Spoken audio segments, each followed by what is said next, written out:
आता ससून रुग्णालयाच्या वैद्यकीय समितीचा अभिप्राय मागितलाय। त्या संदर्भात पुणे पोलिसांनी आता ससून रुग्णालयाला पत्र लिहिलंय। ससून रुग्णालयाच्या अहवालातील मुद्द्यांवरून पोलीस आता संभ्रमात आहेत। दीनानाथ मंगेशकर रुग्णालय आणि डॉक्टर सुश्रुत घैसास यांच्या भूमिकेबद्दल विस्तृत माहिती द्यावी अशी मागणी आता पोलिसांनी केली आहे।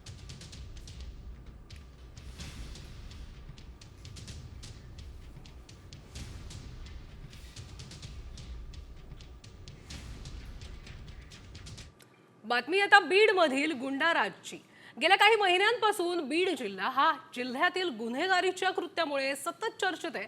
अशातच आता अंबाजोगाई तालुक्यातील एक खळबळजनक बातमी समोर आली आहे। यात घरापुढे होत असलेल्या ध्वनी प्रदूषणाच्या तक्रारीनंतर महिलेला बेदम मारहाण झाल्याची घटना समोर आली आहे। धक्कादायक बाब म्हणजे सत्र न्यायालयात वकिली करणाऱ्या महिलेला सरपंच आणि त्याच्या कार्यकर्त्यांकडून शेतात रिंगण करून काठ्या आणि पाईपने जबर मारहाण करण्यात आली आहे। यात पाईपच्या माराने अंग काळं निळं पडल्याचं देखील पुढे आलंय।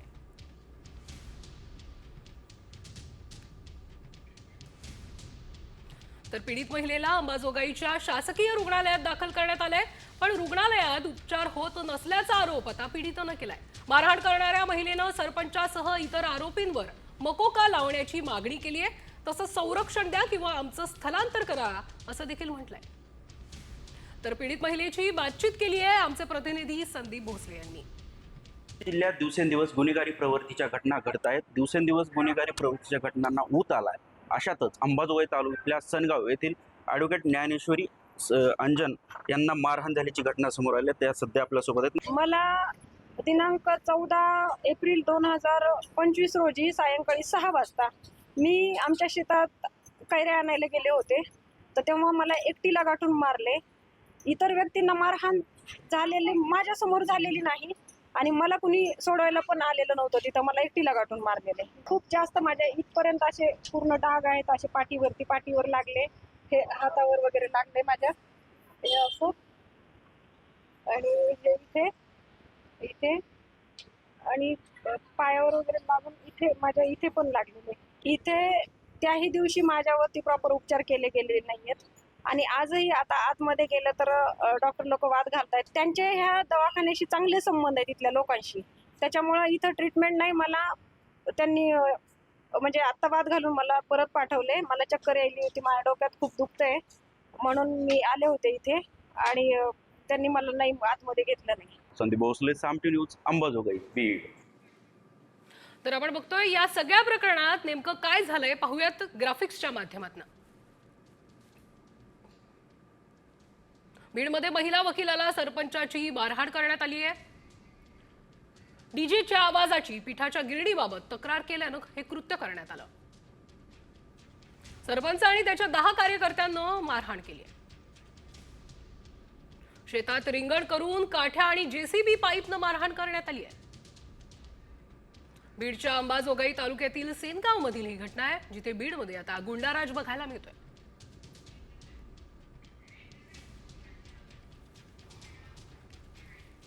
बघूया पुढची महत्वाची बातमी।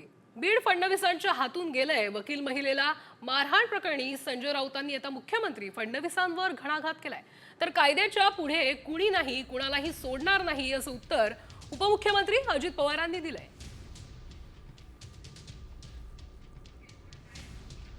बीडपेक्षा वाईट अवस्था सिंधुदुर्गामध्ये सुरू आहे। बीड तर हातातून गेलेलंच आहे देवेंद्र फडणवीस यांच्या, पण सिंधुदुर्गामध्ये दिवसा ढवळ्याचे खून, हत्या, अपहरण, मारामारी सुरू आहेत।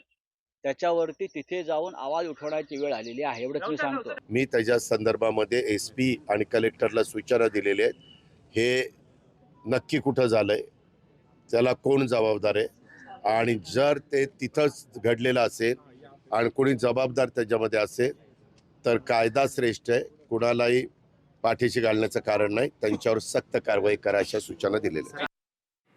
तर दुसरीकडे महिला वकिलाला मारहाण प्रकरणावरून तृप्ती देसाईंनी उपमुख्यमंत्री अजित पवारांवर जोरदार हल्लाबोल केलाय।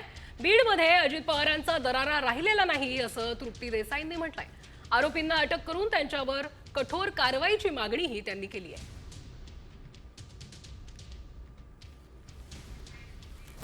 बीड जिल्ह्यातील एका वकील महिलेने त्यांना जो ध्वनी प्रदूषणाचा त्रास होतोय किंवा त्या संदर्भामध्ये आवाज उठवला, अर्ज केला म्हणून एवढ्या अमानुषपणे मारहाण केली जाते. त्या आरोपींवर गुन्हा दाखल झालेलाच आहे, परंतु ताबडतोब त्यांच्यावर जी आहे ती त्यांना अटक झाली पाहिजे आणि त्यांच्यावर जी आहे ती कडक कारवाई होणं गरजेचं आहे. ना अजितदादांचा तिथं दरार आहे, ना नवनीत कावत साहेबांना तिथं लोक घाबरतायत. ही क्रूरता का वाढत चाललेली आहे आणि हे जे प्रवृत्ती आहे ही मुळासकट नष्ट करण्यासाठी आता राज्य सरकारने पावलं उचलणं गरजेचं आहे. बडतर्फ पोलीस उपनिरीक्षक रणजित कासलेची आता बीडच्या उपविभागीय पोलीस अधिकाऱ्यांकडून चौकशी सुरू आहे. कासलेच्या विरोधात बीडच्या शिवाजीनगर पोलीस ठाण्यामध्ये व्हिडिओ प्रकरणी अॅट्रॉसिटी अंतर्गत गुन्हा दाखल आहे. चौकशीनंतर बीडच्या न्यायालयात दुपारी 4 वाजता हजर करण्यात येणार आहे आणि आज पहाटे त्याला बीडच्या पोलिसांनी पुण्यातून अटक केली होती.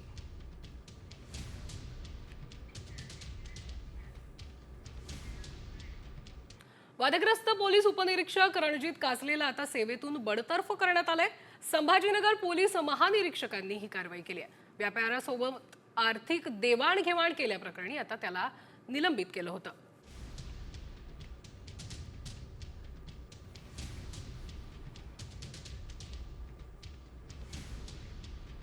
तर बडतर्फ PSI रणजित कासलेंना केलेल्या आरोपांवरून आता राजकारण तापलंय. कासलेच्या EVM हॅक बाबत केलेल्या दाव्याची SIT चौकशी करण्याची मागणी काँग्रेस प्रदेशाध्यक्ष हर्षवर्धन सपकाळ यांनी केली आहे. निवडणुकीच्या काळात बँक खात्यात 10 लाख पाठवल्याचा कासलेचा आरोप गंभीर आहेत असंही त्यांनी म्हटलंय.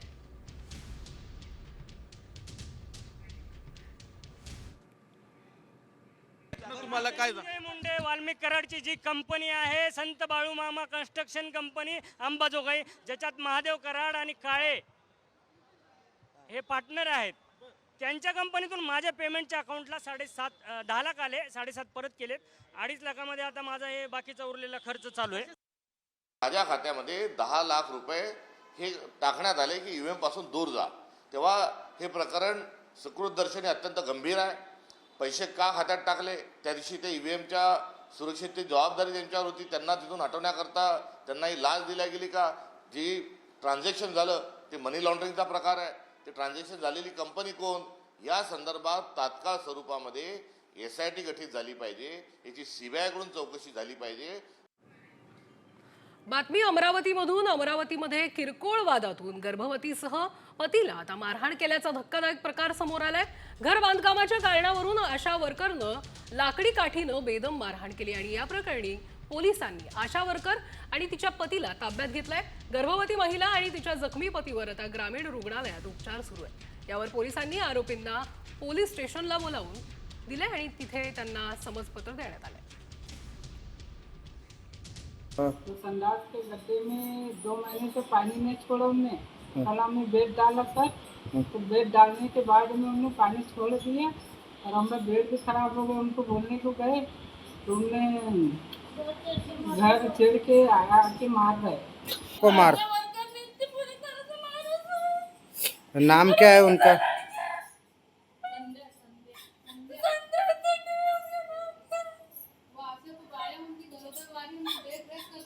आशा वर्करनी मारहाण केली म्हणून पोलीस स्टेशनला गुन्हा दाखल केलेली आहे. 4 पैकी 3 आरोपीला पोलीस स्टेशनला बोलवून त्यांना समजपत्र देऊन त्यांनी रवाना केलेली आहे.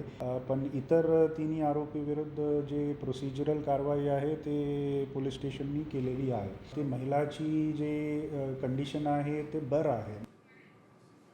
बातमी आता मनसेच्या मुद्द्याची. हिंदी सक्ती विरोधात मनसे आता चांगलीच आक्रमक झाली आहे. आम्ही हिंदू, हिंदी नाही अशी भूमिका घेत मनसे आता मराठी जागर परिषद भरवणार आहे.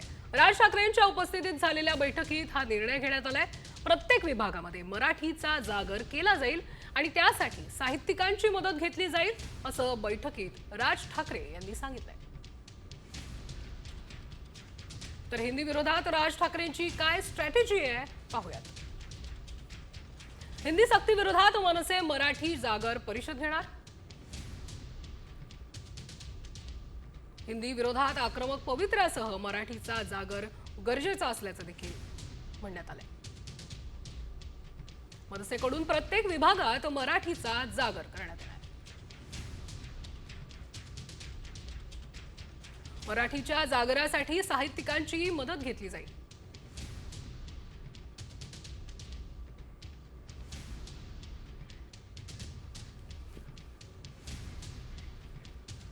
तर हिंदी भाषेच्या सक्तीवरून मनसे चांगलीच आक्रमक झाली आहे. आम्ही हिंदू मात्र हिंदी नाही असं म्हणत आज राज्यभरात आंदोलनं करण्यात आले. मनसे कार्यकर्त्यांनी हिंदी भाषेच्या सक्तीचा GR झालाय. टोकाला जाईपर्यंत संघर्ष होईल असा इशारा मनसे नेते संदीप देशपांडेंनी दिलाय.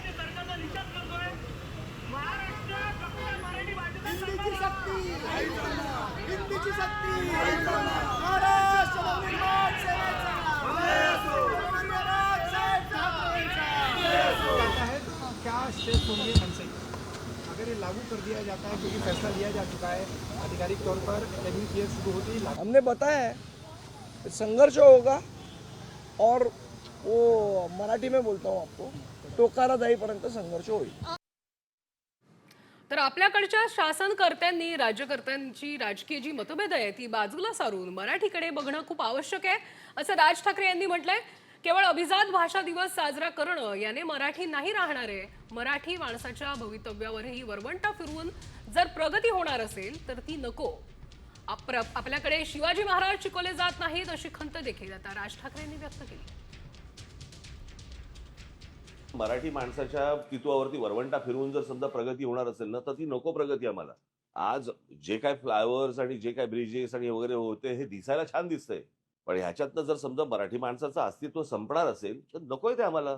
शिवाजी महाराज शिकवले जात नाहीत आमच्याकडे. या मुळात शाळा आल्या त्या तुमच्या त्या ह्यांच्यासाठी IAS अधिकारी आणि ह्यांच्यासाठी त्या मुलांसाठी आल्या, म्हणून आता त्याच्या शाळाच्या शाळा सगळ्या देशभर सुरू झाल्या आणि त्याच्यामध्ये तुम्हाला छत्रपती शिवाजी महाराज शिकवता येत नाहीत. ज्याला आपण क्रांतीचा उगम ज्याला म्हणतो आपण त्याचा इतिहास तुम्हाला सांगता येत नाही. फ्रेंच रेव्होल्युशन शिकवताय तुम्ही, आम्हाला काय साठायचं ते? त्या इतिहासातलं बोध आपण काय घेतोय मला असं वाटतं तो शिकवणं जास्ती गरजेचं आहे. तर राज्यात हिंदी भाषा सक्तीची करण्याच्या मुद्द्यावरून ठाकरे गटाचे खासदार संजय राऊतांनी मनसेवर देखील निशाणा साधलाय.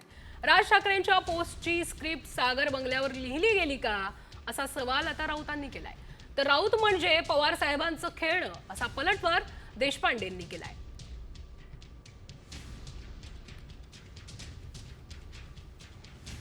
उठले कधी, लिहिलं कधी, एवढं मोठं एक मराठी हिंदी विषयी एवढं ट्विट येत आहे.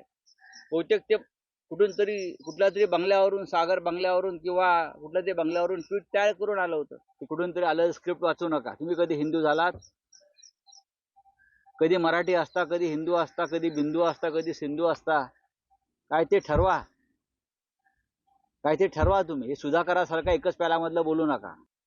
काही मराठी भैया आहेत, त्या मराठी भैयांनी ठरवायचं की मराठी व्हायचं का भैया व्हायचं. संजय राऊत म्हणजे पवार साहेबांचं खेळणं आहे, म्हणजे त्यांना समजावं म्हणून हिंदीत सांगतोय. हे जितनी चाबी भरी पवार साहब ने उतना चले संजय नाम का खिलौना. तर युतीबाबत नीलम गोऱ्हे यांनी केलेल्या विधानाला भाजप प्रदेशाध्यक्ष चंद्रशेखर बावनकुळेंनी दुजोरा दिलाय. नीलमताई बोलल्या ते चूक नाहीये, स्थानिक मतं लक्षात घ्यावी लागतात असं बावनकुळे म्हणालेत. तर महापालिका निवडणुकीसाठीही पडद्यामागे नाटकं सुरू आहेत असा आरोप संजय राऊतांनी केलाय. नंतरच्या काळामध्ये युती होईल की नाही वगैरे हा प्रश्न मला वाटत नाही. मला असं वाटतं की मुंबई आणि ठाणं या ठिकाणी नक्की युती होईल, बाकीच्या ठिकाणी युती होणं थोडंसं अवघड आहे. झाली आनंद आहे. बघा, मला त्या काय महान व्यक्ती नाहीत कोणी. एक लक्षात घे. दुसरं असं आहे की हिंदीविषयी म्हणाल तर हे उद्याच्या महानगरपालिकेच्या निवडणुकीसाठी चाललेलं पडद्यामागचं नाटक. खरं आहे की त्यांचं म्हणणं काही चूक नाही आहे. मी वारंवार सांगतो की स्थानिक लेवलला स्थानिक स्वराज्य संस्थामध्ये कन्सेन्सस करावे लागतात. सर्वांनाच वाटतं आम्हीच लढलो पाहिजे, तर नाही होणार.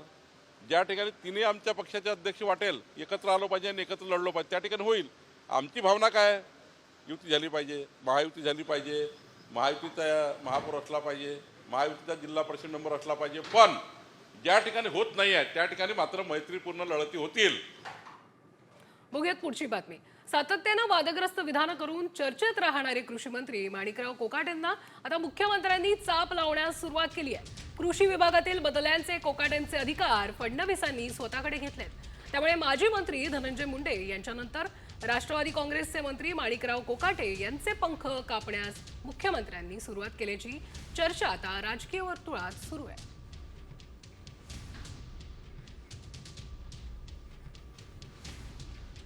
तर मुंबई महापालिका निवडणुकीसाठी आता भाजपकडून जोरदार मोर्चे बांधणी सुरू करण्यात आली आहे. मुंबईतील 36 विधानसभांसाठी 108 मंडल अध्यक्ष निवडण्यात येणार आहेत. आजच्या कोर कमिटीच्या बैठकीत मंडळ अध्यक्षांच्या नावावर शिक्कामोर्तब होणार आहे. या पदांसाठी 35 ते 45 या वयोगटातील तरुणांना आणि महिलांना संधी देण्यात येणार आहे.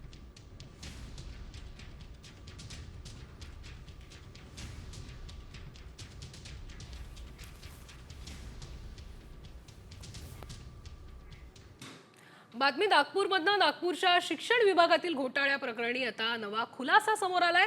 या प्रकरणात आर्थिक देवाणघेवाण झालेली कागदपत्राची उपलब्ध असून देखील आता देण्यात आलेली नाहीयेत. याबाबत शिक्षण विभागाच्या अधीक्षक भारती गेडा यांनी माहिती देण्याचे आदेश दिलेत. त्यातून संबंधित कागदपत्रांना गोडाऊनमध्ये पावसामुळे कीड लागल्याचं समजलंय. त्यामुळे या घोटाळ्याला आर्थिक कीड लागल्याचा आरोप होतोय. आम्ही माहिती अधिकारामधून काही शाळांच्या माहित्या मागितल्या होत्या. त्या माहित्या त्यांच्याकडे उपलब्ध नव्हत्या. उपलब्ध असूनही त्यांना द्यायच्या नव्हत्या. अत्यंत गंभीर बाब समोर आली. त्यांनी सांगितलं की आमचं जे सरपंच भवनमध्ये जे गोडाऊन आहे तिथे आम्ही या फाईल्स सगळ्या ठेवल्या होत्या आणि त्या फाईल्स पाण्याने बुडून गेल्या आणि काही फाईल्सना उधळी लागली. ही जी उधळी लागलेली आहे ना, ही आर्थिक शिक्षण विभागाला लागलेली आर्थिक उधळी आहे असं आमचं ठाम मत आहे. बघूयात पुढची महत्त्वाची बातमी.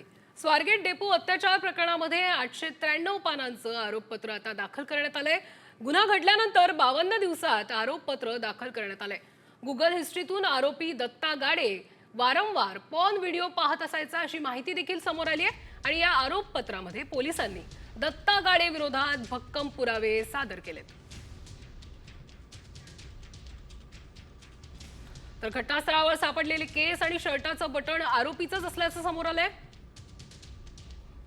याशिवाय आरोपी लैंगिकदृष्ट्या सक्षम असल्याचा ससूनचा अहवाल आहे. सीसीटीव्ही मध्ये आरोपी गाडे घटनास्थळी असल्याचं निष्पन्न झालंय.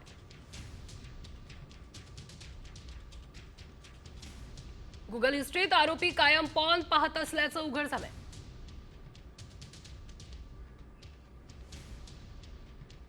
ओळख परेडमध्ये पीडित तरुणीनं आरोपी गाडेला ओळखलं देखील असल्याचं समोर आलंय.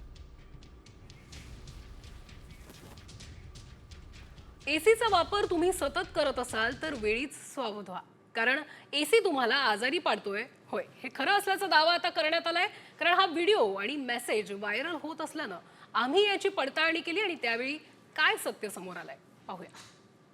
काफ़ी बढ़ रही है. ऐसे में लोग कार से लेकर घर, ऑफिस, हर जगह एसी में रहना पसंद करते हैं. बट क्या आप लोग जानते हैं ज़्यादा एसी में रहने के भी साइड इफेक्ट्स होते हैं. एसी बिघडवतोय तुमचं आरोग्य.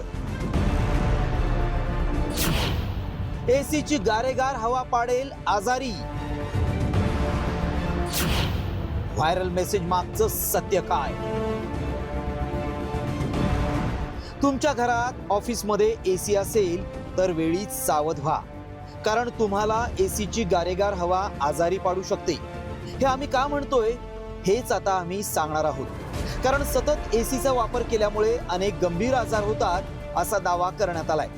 हा मेसेज व्हायरल होत असून त्यामुळं अनेकांच्या मनात संभ्रम निर्माण झालाय.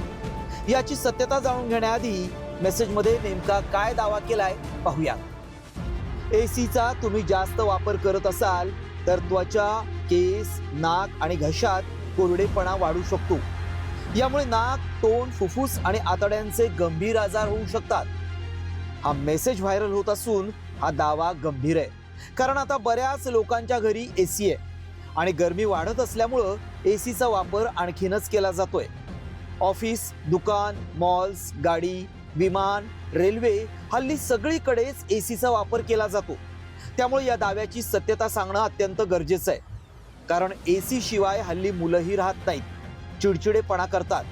त्यामुळे या दाव्यात तथ्य आहे का याची पडताळणी करण्यासाठी आमच्या टीमनं तज्ज्ञांचा सल्ला घेतला. ज्यांना इम्युनो कॉम्प्रोमाइज स्टेट आहे, ज्यांची इम्युनिटी कमी आहे, अशा लोकांमध्ये जे रिस्पिरेटरी ट्रॅक इन्फेक्शन आहे त्याची शक्यता जास्त आहे. Skin diseases, irritation of the skin, dehydration, त्याच्यानंतर ए सीमध्ये जास्त कालावधीसाठी बसल्यास ते अडॉप्टेशन जे आहे बाहेरच्या एन्व्हायरमेंटची ते अडॉप्ट करण्याची पण जी कॅपॅसिटी आहे बॉडीची ती कमी होते आणि त्यामुळे रिपीटेड रेस्पिरेटरी ट्रॅक इन्फेक्शन होण्याची शक्यता आहे. त्यावेळी आमच्या पडताळणीत काय सत्य समोर आलं पाहूयात. एसी हा आर्टिफिशियल वेटिंग असल्यामुळं शरीरावर दुष्परिणाम होतात. दिवसातून 10 ते 12 तास एसीत राहिल्यास गंभीर परिणाम होतात. थोड्या वेळासाठी एसी लावल्यास फरक पडत नाही. सतत एसीत राहिल्यास त्वचेचे आजार आणि श्वसनाचे त्रास होतात. एसी गरजेचाच असल्यास थोडा वेळ खुल्या हवेत जावं. ज्यांची रोगप्रतिकारक शक्ती कमी आहे त्याचबरोबर 5 वर्षांपेक्षा कमी वयाची मुलं आणि 65 वर्षांवरील ज्येष्ठ नागरिकांना सतत एसीत राहिल्यास लवकर त्रास होऊ शकतो. त्यामुळे एसीचा वापर कमी प्रमाणातच करा. आमच्या पडताळणीत एसीमुळे आजार वाढत असल्याचा दावा सत्य ठरलाय. ब्युरो रिपोर्ट, साम टीव्ही न्यूज.